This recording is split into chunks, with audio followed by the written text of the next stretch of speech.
Hello दोस्तों, official GK science में आप सभी का स्वागत है। मेरा नाम लक्ष्मण कुमार और आज हम देखने वाले हैं विज्ञान के इम्पोर्टेंट प्रश्नों को। तो वीडियो अच्छा लगे तो वीडियो को लाइक कीजिएगा, सब्सक्राइब कीजिएगा और कमेंट जरूर करिएगा और अपने दोस्तों को शेयर जरूर करिएगा। तो आज का पहला प्रश्न है हमारा। पहला प्रश्न है, जीव विज्ञान की खोज किसने की थी? तो जीव विज्ञान की खोज किसने की थी? ऑप्शन ए अरस्तु, option B Carolus Linnaeus, option C Mendel, option D Theophrastus. तो कौन सा सही आंसर हो जाएगा? ऑप्शन ए अरस्तु। तो अरस्तु ने जीव विज्ञान की खोज किया था। अगला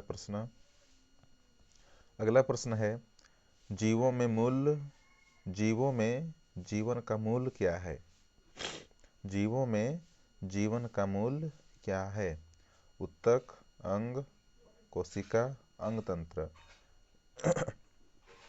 यानी कि यहाँ पर ये बोला गया है कि जीवों में जीवन का मूल क्या है, इकाई क्या है? इकाई क्या है, जीवन की इकाई क्या है? तो इसमें क्या हो जाएगा? ऑप्शन सी कोशिका, क्योंकि जितने भी जीव हैं सबका निर्माण जो है एक कोशिका से ही प्रारंभ हुआ था। अगला प्रश्न है, मानव शरीर में कितनी कोशिकाएं हैं? मानव शरीर में कितनी कोशिकाएं हैं? Option A 35.2 trillion, option B 37.2 trillion, option C 34.2 trillion, option D 38.3 trillion. तो क्या होगा? कितने कोशिकाएं हैं मानव कोशिकाओं में? मानव शरीर में कितने कोशिकाएं हैं?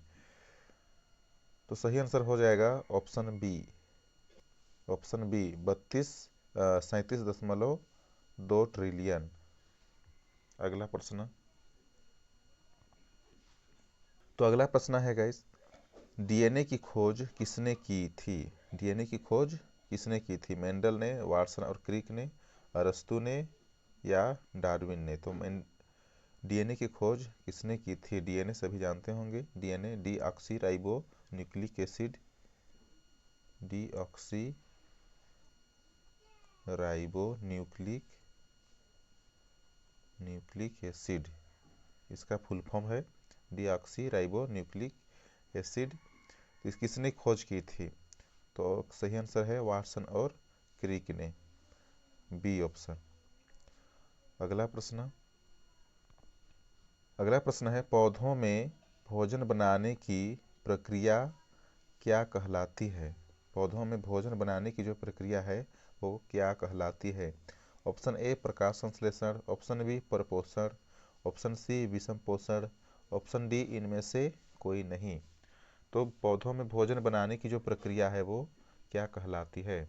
तो सही आंसर क्या हो जाएगा? ऑप्शन ए प्रकाश संश्लेषण।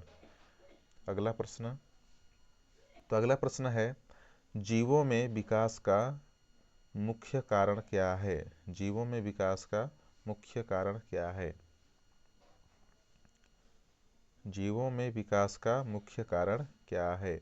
ऑप्शन ए विभिन्नता, ऑप्शन बी आनुवांशिकता, ऑप्शन सी प्राकृतिक चयन, ऑप्शन डी उत्परिवर्तन। तो इसमें सही आंसर क्या हो जाएगा? ऑप्शन सी प्राकृतिक चयन सही आंसर है। अगला प्रश्न है, मानव शरीर में रक्त को साफ करने का कार्य कौन सा अंग करता है? मानव शरीर में रक्त को साफ करने का कार्य कौन सा करता है? तो ऑप्शन ए आमाशय, option B kidney, option C यकृत, ऑप्शन डी फेफड़ा। क्या हो जाएगा?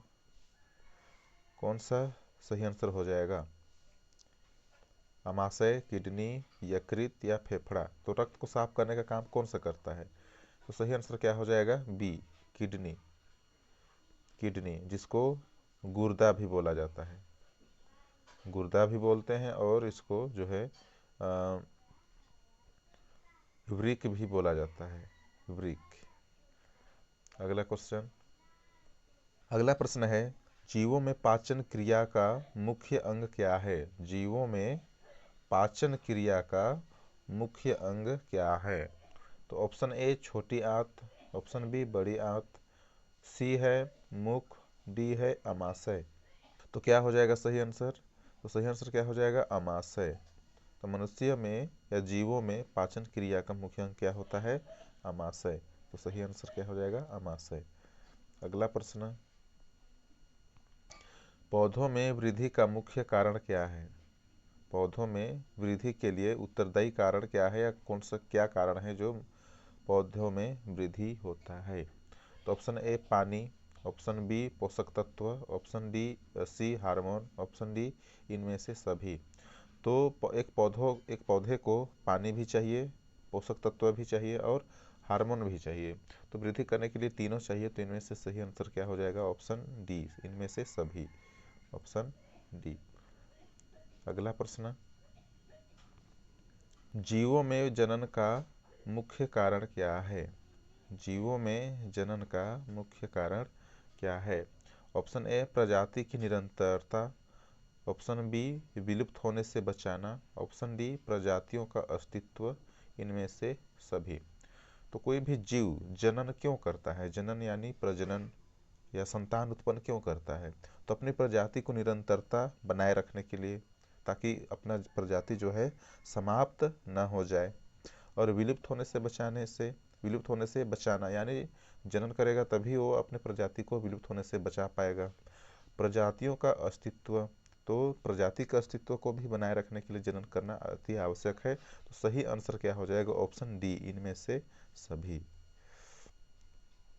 अगला प्रश्न है, मानव शरीर में हड्डियों की संख्या कितनी होती है? मानव शरीर में हड्डियों की संख्या कितनी होती है? Option A 208, option B 205, option C 206, option D 207। तो क्या हो जाएगा सही आंसर? Option C 206, 206। अगला प्रश्न है, जीवों में श्वसन क्रिया का मुख्य अंग क्या है? जीवों में श्वसन क्रिया का मुख्य अंग क्या है? तो फेफड़े, यकृत, वृक्क, अमाशय। तो श्वसन क्रिया का मुख्य अंग क्या है? तो सही आंसर क्या हो जाएगा? ऑप्शन ए फेफड़ा, फेफड़ा। अगला प्रश्न अगला प्रश्न है, पौधों में जल संचयन का मुख्य अंग क्या है? जल संचयन यानी जल को सभी जगह पहुंचाने वाला या किसी के माध्यम से पहुंचाने वाला। पौधों में जल संचयन का मुख्य अंग क्या है? तना हो जाएगा, शाखा, पत्ती, जड़। तो सही आंसर क्या हो जाएगा? जड़, ऑप्शन डी। अगला प्रश्न, जीवों में तंत्रिका तंत्र का मुख्य अंग क्या है? तंत्रिका तंत्र यानी हमारे शरीर में नर्वस सिस्टम जो है शरीर सभी जगह फैले हुए हैं, जाल जैसे फैला हुआ है, जिसको तंत्रिका तंत्र बोला जाता है। इसका मुख्य अंग क्या है? तो मुख्य अंग क्या है? मस्तिष्क। तो सही आंसर क्या हो जाएगा? मस्तिष्क। अगला प्रश्न है, मानव शरीर में रक्त समूह कितने होते हैं? रक्त समूह कितने होते हैं यानी ब्लड ग्रुप, ब्लड ग्रुप कितने होते हैं? ब्लड ग्रुप कितने होते हैं? मानव शरीर में रक्त समूह कितने होते हैं? ब्लड ग्रुप कितने होते हैं? 2 होता है, 4 होता है, 3 होता है या 6 होता है? तो सही आंसर क्या हो जाएगा? Option B 4। ठीक है, तो ऑप्शन बी 4 रक्त समूह होते हैं, 4 प्रकार के होते हैं। जैसे पहला ब्लड ग्रुप क्या हो जाएगा? ए, दूसरा बी, तीसरा ए बी, और चौथा जो होता है ओ। तो इस प्रकार से 4 प्रकार के ब्लड ग्रुप होते हैं। अगला प्रश्न है, जीवों में प्रतिरक्षा प्रणाली का मुख्य अंग क्या है? जीवों में प्रतिरक्षा प्रणाली का मुख्य अंग क्या है? तो क्या हो जाएगा? लसिका ग्रंथि। अगला प्रश्न, पौधों में विकास का मुख्य कारण क्या है? पौधों में विकास का मुख्य कारण क्या है? हार्मोन और पोषक तत्व, क्योंकि हार्मोन और पोषक तत्व मिलने से ही वो अपना विकास करता है, अपना वृद्धि करता है। अगला प्रश्न, जीवों में जननांगों का मुख्य कार्य क्या है? जनन अंगों का, जीवों में जनन अंगों का मुख्य कार्य क्या है? तो मुख्य कार्य क्या है? जनन करना। यानी जनन जनन अंगों के साथ जीव क्या करता है, जनन करता है, प्रजनन करता है, प्रजनन करता है, यानी अपने अगली पीढ़ी को, अपनी संतान को जन्म देता है। अगला प्रश्न, मानव शरीर में गुर्दे का मुख्य कार्य क्या है? गुर्दा यानी किडनी, किडनी, किडनी जिसको यूरिक भी बोलते हैं। तो मानव शरीर में किडनी का, गुर्दे का क्या कार्य है? तो क्या है? रक्त को शुद्धिकरण करना, रक्त को शुद्धिकरण करना यानी छानना, रक्त को छानना, शुद्ध करना। अगला प्रश्न, अगला प्रश्न है जीवों में, अगला प्रश्न है जीवों में हृदय का मुख्य कार्य क्या है? हृदय का मुख्य कार्य क्या है? हृदय, तो इसका मुख्य कार्य क्या होता है? रक्त परिसंचरण, यानी रक्त परिसंचरण यानी रक्त को शरीर के पूरे भाग में पंप करना, पहुंचाना होता है। ये पंप करता है हृदय, जिसके कारण हमारे पूरे शरीर में रक्त का संचरण होता है, जिसको रक्त परिसंचरण बोला जाता है। तो हृदय का मुख्य कारण कार्य क्या हो जाएगा? रक्त परिसंचरण। तो ये हमारा आखिरी प्रश्न था। तो अंत तक देखने के लिए आप सभी का धन्यवाद। वीडियो अच्छा लगे तो वीडियो को लाइक कीजिए, शेयर कीजिए और कमेंट जरूर करिए, और सब्सक्राइब करना ना भूलें, और अपने दोस्तों तक जरूर शेयर कर दें। तो आज के लिए इतना ही, तब तक के लिए बाय बाय।